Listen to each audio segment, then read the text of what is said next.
Hey everyone, it's Kino MacGregor. The shoulders are a really important part of the yoga practice. So when you're looking at opening your shoulders or learning how to use them properly, focusing on how to internally and externally rotate your shoulders while keeping the length in the joint is really important. So let's break down that healthy shoulder movement. You want to start off in a nice, comfortable, cross-legged position. If you want to either watch me or watch yourself in a mirror once you've memorized the exercise, that'll help you check your alignment in your shoulders. So the first thing we're going to do is we're just going to reach outward with our shoulders. And this is a movement that my physical therapist, Elizabeth Maples, showed me, and I think it's so helpful, so I want to share this with everyone at home.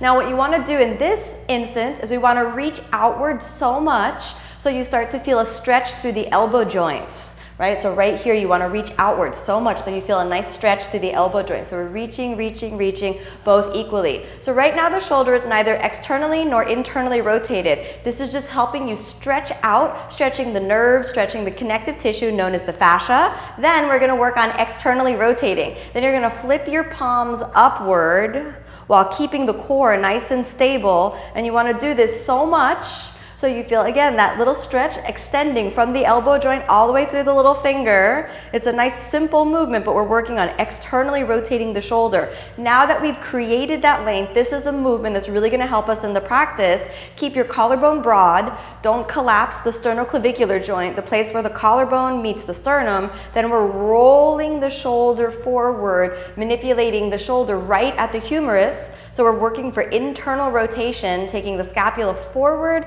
and outward at the same time. And the movement that we're trying to avoid is that kind of movement. We're keeping the internal rotation broad through the collarbone and we're reaching outward. And you want to hold each of those for about 5 breaths and then we'll just go back to neutral. And we'll do that one more time. In a neutral position, reach outward, keeping your core strong. You want to do that so you stretch the nerves and the connective tissue, feel the elbow joint stretch. Then externally rotate your shoulders. Avoid squeezing your lower back into that or your upper back. Keep the spine neutral. Flip your shoulders into external rotation until you can feel the head of your arm bone really rotating in the shoulder socket.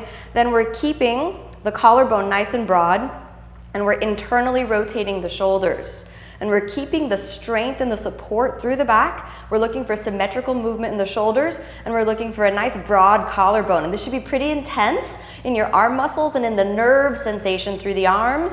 And after a few breaths, return to neutral and come all the way back. So what this movement will help you with is getting the shoulder rotating in all of the binds where you're needing to bind and grab your hands and support the weight of your body in arm balances and in really tough shoulder rotation movements. So really understanding how the shoulder works, breaking that down can almost therapeutically help you connect into your body. Thanks so much for watching.